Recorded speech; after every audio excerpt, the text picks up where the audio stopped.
The first thing I noticed wasn't the flashing blue lights. It was the line of 19 private security guards standing shoulder to shoulder across the entrance to my own neighborhood, like they were defending a military checkpoint. Every one of them wore black tactical uniforms, utility belts, radios clipped to their shoulders. Some even had body cameras blinking red. Residents stood frozen on their front lawns. Children peeked from behind curtains. Nobody dared cross the street. Then I saw her.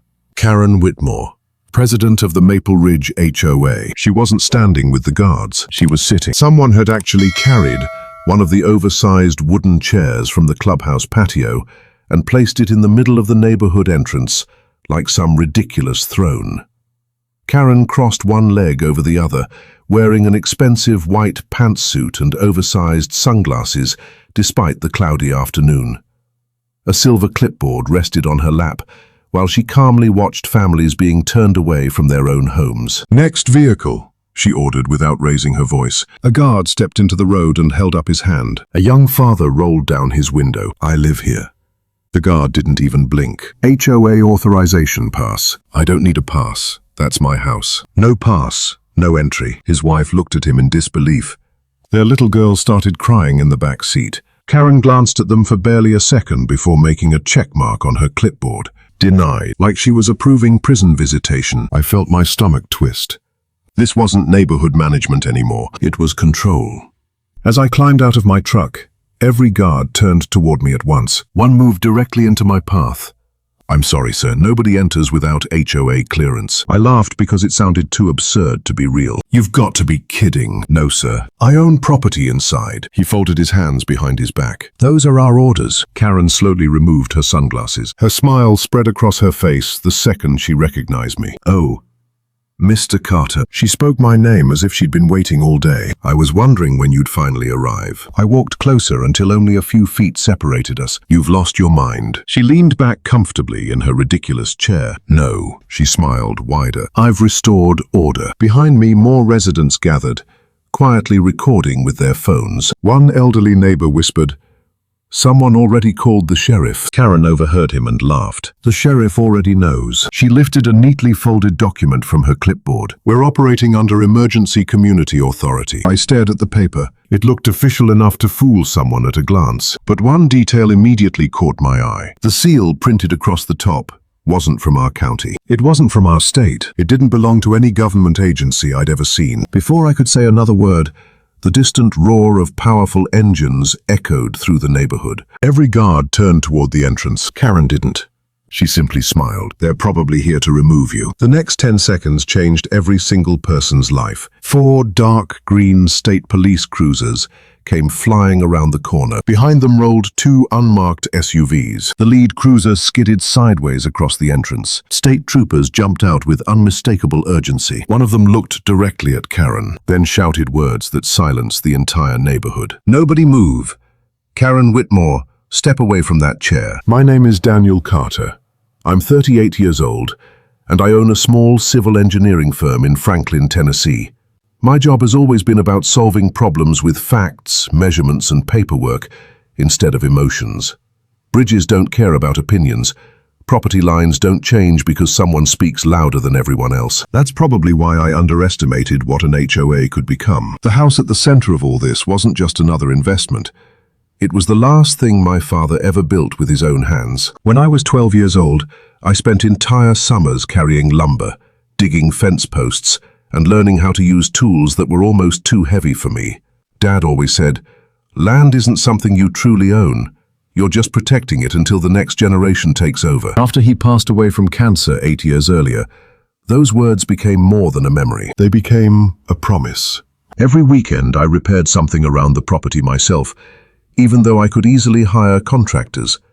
Repainting the porch, replacing old cedar fence boards, trimming the oak trees my father planted decades ago.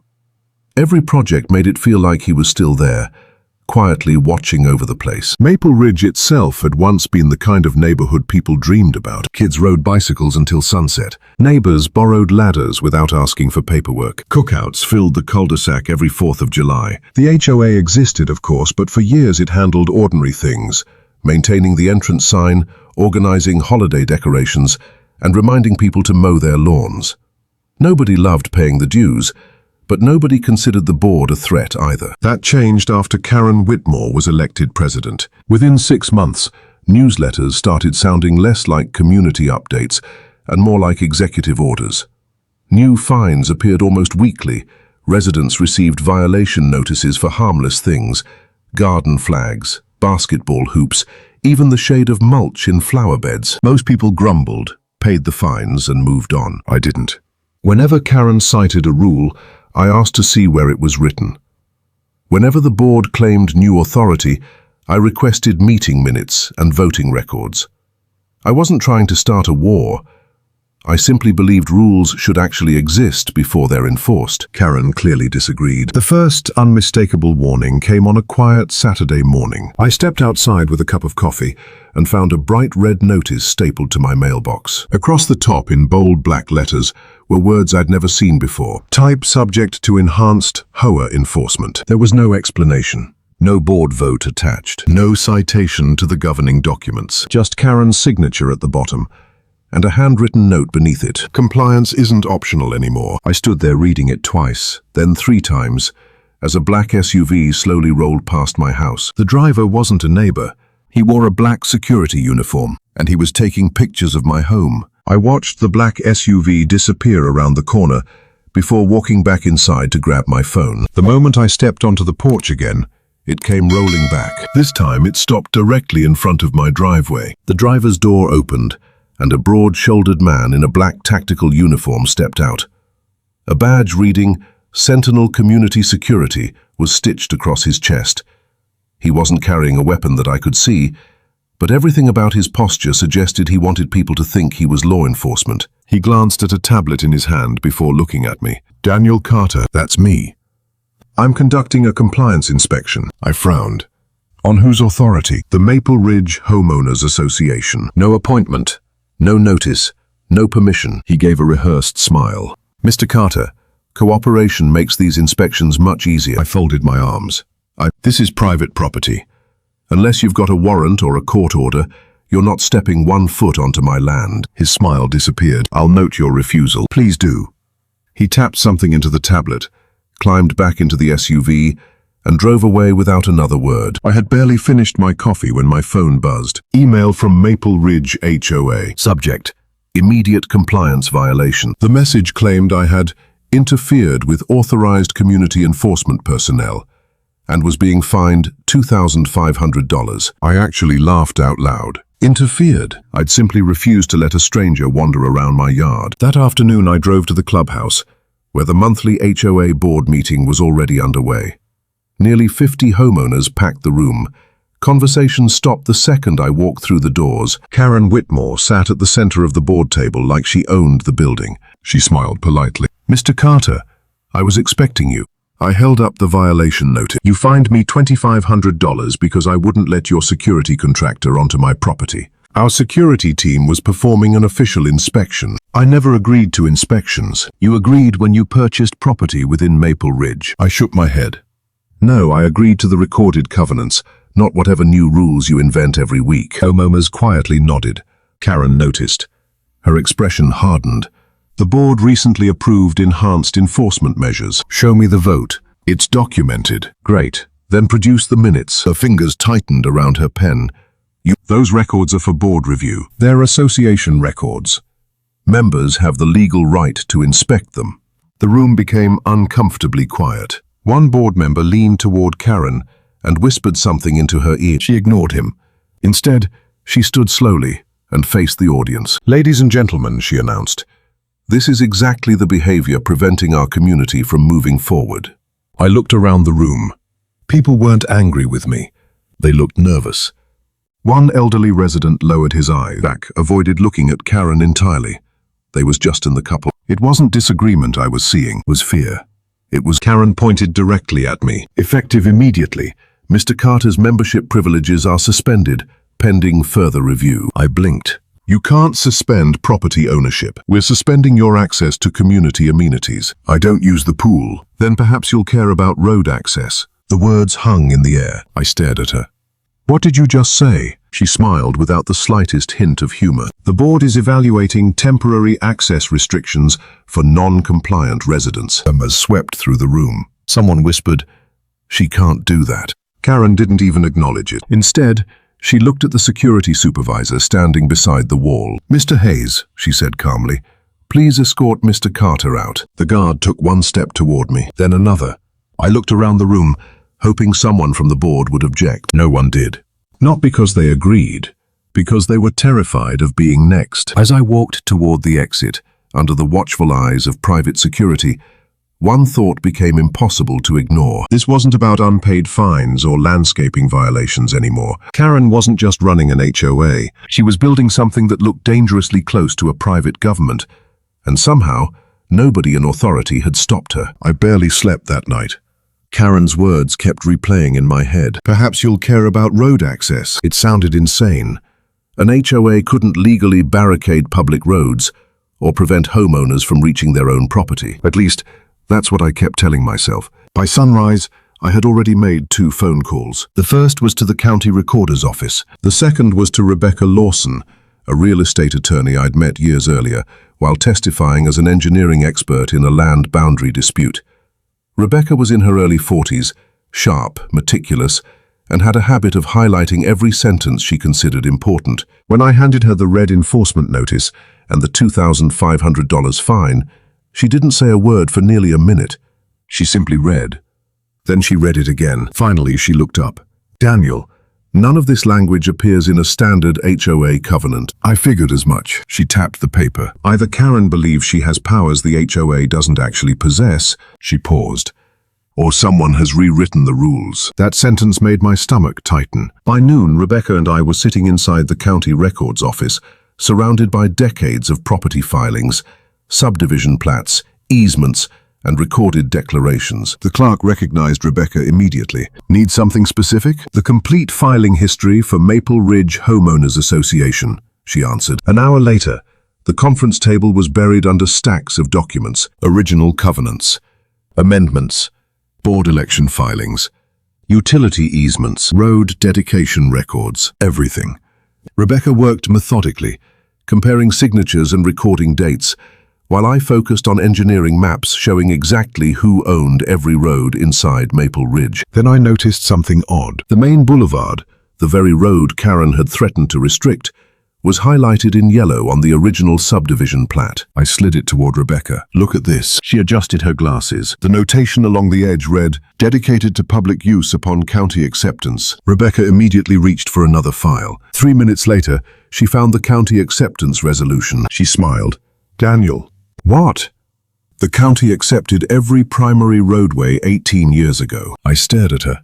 "So they're public roads?" "They've been public roads for nearly 2 decades. That meant Karen had absolutely no authority to block traffic. None.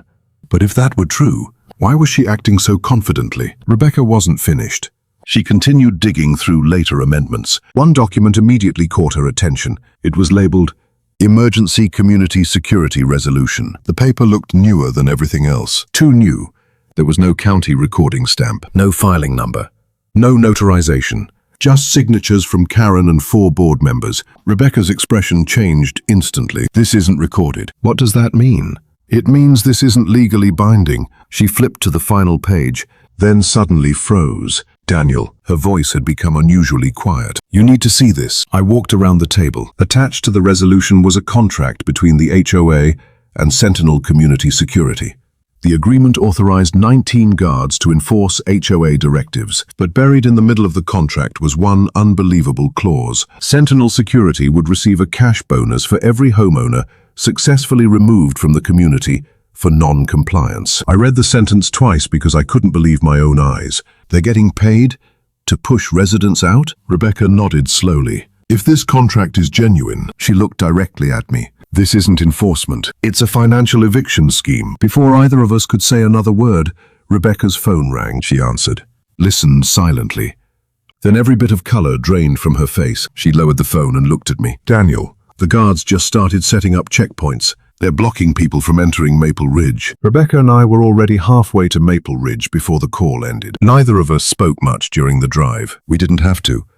The evidence spread across the back seat said enough. Original subdivision plats, certified county road dedication records, the unrecorded Emergency Community Security Resolution, and the Sentinel security contract with the bonus clause that rewarded guards for forcing homeowners out. If those documents were authentic, Karen wasn't simply abusing her authority. She was running an organized scheme that financially rewarded intimidation. As we turned onto Maple Ridge Boulevard, traffic had come to a complete stop. Residents stood outside their vehicles, arguing with black uniformed guards who had stretched temporary barricades across the entrance. A retired school teacher named Helen Brooks was pleading with one of them. "My husband needs his heart medication. It's inside our house." The guard never changed his expression. "I'm sorry, Mum. No authorization pass. I've lived here for 26 years. Those are today's instructions." Rebecca immediately began recording with her phone. I stepped out of my truck and walked toward the barricade. The same security supervisor I'd met days earlier, Mark Hayes, recognized me instantly. "I warned you this would happen." "No," I replied evenly. "You threatened it." He folded his arms. "You've been declared a disruptive resident." "By whom?" "The HOA board." "I'd like to see the legal authority." Hayes didn't answer. Instead, he reached for his radio. Within seconds, 4 more guards surrounded us. Residents began filming from every direction. Karen appeared moments later, walking from the clubhouse with the confidence of someone convinced she could never lose. She stopped just behind the barricade and smiled. "I see you've brought an attorney." Rebecca stepped forward. "My name is Rebecca Lawson. Effective immediately, I'm demanding access to every board resolution authorizing this blockade." Karen laughed softly. "You can demand whatever you'd like." Rebecca held up a certified copy of the county road dedication. "You don't own this road." Karen's smile barely changed. "Our legal department disagrees." "You don't have a legal department." Karen ignored the remark. Instead, she turned toward the growing crowd. "Residents, Mr. Carter continues spreading misinformation in an attempt to destabilize our community." Several homeowners exchanged uneasy looks. Then something unexpected happened. An older man stepped forward. "I've got something." Everyone turned. It was George Bennett, one of the original homeowners who had helped develop Maple Ridge nearly 30 years earlier. He held an old leather binder under one arm. "I wasn't going to get involved," he said quietly, "but this has gone too far." He handed the binder to Rebecca. Inside were original developer correspondence, engineering approvals, and signed transfer agreements. Tucked into the final sleeve was a letter from the subdivision's founding developer, addressed to future HOA boards. Rebecca's eyes widened as she read it. "What is it?" I asked. She looked at Karen. Then she read the final paragraph aloud. "The association shall never exercise control over public streets or deny any lawful homeowner access to their property. Such authority remains exclusively with government agencies." Silence. Complete silence. Even the guards glanced at one another. Karen's face tightened for the first time. George spoke again. "I kept that letter because the developer told us one day somebody might forget where the HOA's authority ends." Karen suddenly snapped. "Take those documents." 2 guards moved toward George. I stepped between them. Rebecca raised her voice. "Touch him, and you're destroying evidence in front of dozens of witnesses." Phones lifted higher across the crowd. Every angle was being recorded. Karen realized it too. Her confidence cracked for only a second, but it was enough. She turned sharply toward Hayes. "End this now." Instead of backing down, Hayes quietly leaned toward her and whispered something. Whatever he said caused Karen's expression to change from anger to genuine panic. At that exact moment, the distant sound of multiple sirens echoed through the neighborhood. They were getting louder, much louder. Karen looked toward the entrance. For the first time since this nightmare began, she looked afraid. 3 weeks after the state troopers dismantled the illegal checkpoints and escorted Karen Whitmore away in handcuffs, the courthouse in Franklin, Tennessee, was overflowing. Local reporters lined the hallway outside the courtroom. Television cameras waited on the courthouse steps. Nearly every seat inside was filled with Maple Ridge residents, many of whom had spent months living under Karen's increasingly authoritarian rules. I sat beside Rebecca Lawson at the plaintiff's table, trying to steady my breathing. She leaned over and spoke quietly. "Whatever happens today, remember one thing." I looked at her. "We're not asking the court for sympathy." She tapped the stack of exhibits in front of us. "We're asking for the truth." At precisely 9 o'clock, Judge Harold Benson entered the courtroom. "Be seated." The room fell silent. Across the aisle, Karen sat in a tailored navy suit that couldn't hide how exhausted she looked. Gone was the smug confidence she'd worn from her makeshift throne. Her attorney, Michael Rhodes, shuffled through files with visible urgency. The judge looked over his glasses. "Counsel, you may proceed." Rebecca stood. "Your Honor, this case concerns an HOA board that knowingly exceeded its legal authority, unlawfully restricted access to public roads, employed private security to intimidate homeowners, and attempted to profit from forcing residents out of their own community." She paused. "The evidence will show this was not a misunderstanding. It was deliberate." Karen's attorney rose immediately. "The defense maintains the board acted in good faith during what it believed was a community emergency." Judge Benson nodded. "Then let's examine the facts." Rebecca called the first witness, George Bennett. The elderly developer representative walked slowly to the stand, placed his hand on the Bible, and took the oath. Rebecca held up the original developer letter. "Mr. Bennett, do you recognize this document?" "I do." "How?" "I was present when it was drafted." He explained how the subdivision's founders intentionally limited HOA authority to protect homeowners from exactly the kind of abuse now before the court. When Rebecca asked whether the HOA had ever been authorized to control public roads, George answered without hesitation, "Never." Karen's attorney stood for cross-examination. "Mr. Bennett, this letter isn't a statute, is it?" "No.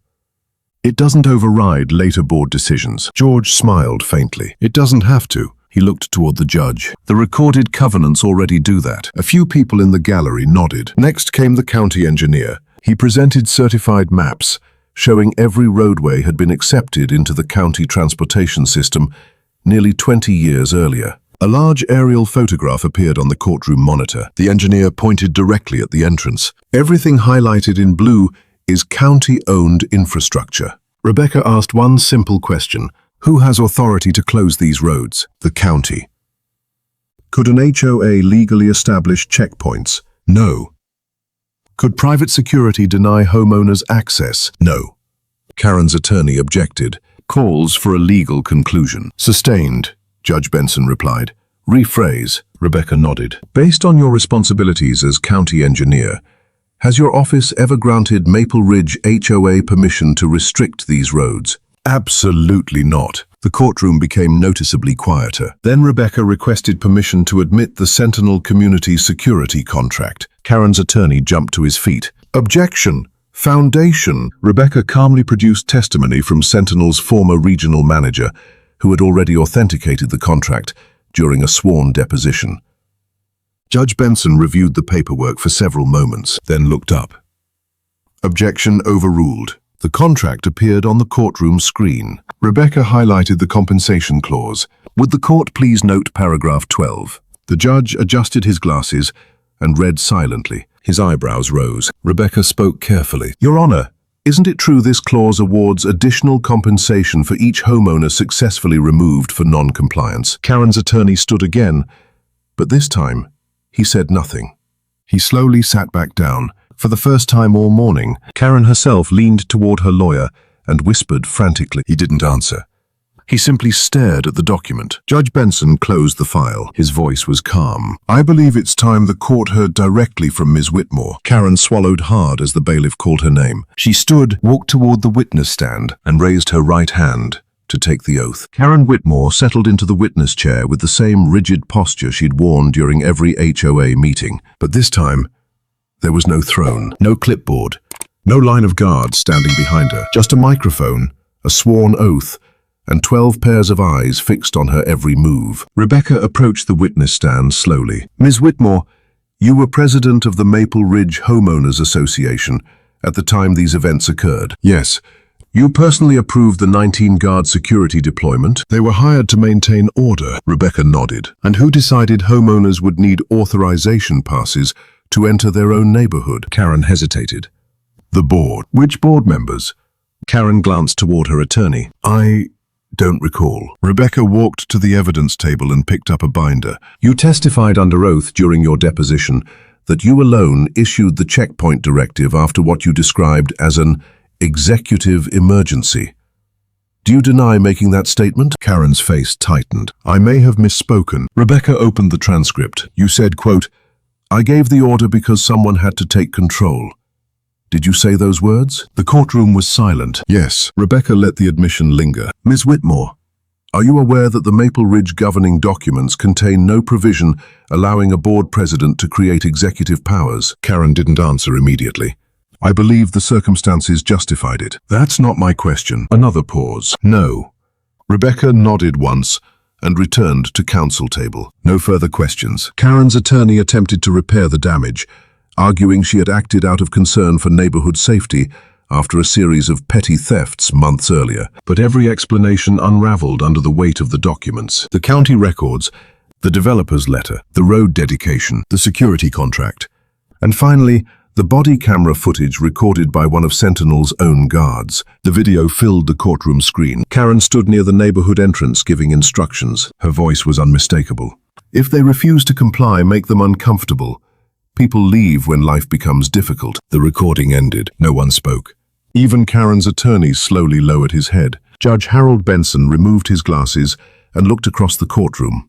The evidence establishes a clear pattern. He paused before continuing. The defendants knowingly exercised authority they did not possess, unlawfully interfered with homeowners' access to public infrastructure, and used private security to intimidate residents into compliance. He looked directly at Karen. This court cannot ignore such conduct. Everyone in the room seemed to stop breathing. Judge Benson picked up the written order. Judgment is entered in favor of the plaintiffs. A quiet gasp swept through the gallery. The Maple Ridge HOA's emergency enforcement resolutions are declared null and void. The association is permanently enjoined from restricting access to public roads or employing private security for enforcement activities beyond the limits of its governing documents. He continued, the plaintiffs are awarded compensatory damages for unlawful interference with property rights, reimbursement of attorney's fees, and costs. Then came the sentence no one expected. Copies of today's findings shall be forwarded to the district attorney and the Tennessee Attorney General for review of potential civil and criminal violations, including fraud, forgery, and unlawful restraint. Karen's shoulders collapsed. For the first time since I'd known her, she looked like an ordinary person who had finally realized the consequences of her own decisions. Outside the courthouse, residents hugged one another. Helen Brooks wiped tears from her eyes. I can finally drive home without asking permission. George Bennett shook my hand. Your father would have been proud. Within weeks, every remaining board member resigned. The association held a special election supervised by an independent management company. The 19-guard contract was terminated. Sentinel Community Security lost several municipal contracts after state investigators concluded the company had participated in unauthorized enforcement activities. As for Karen, she resigned as HOA President before additional proceedings began.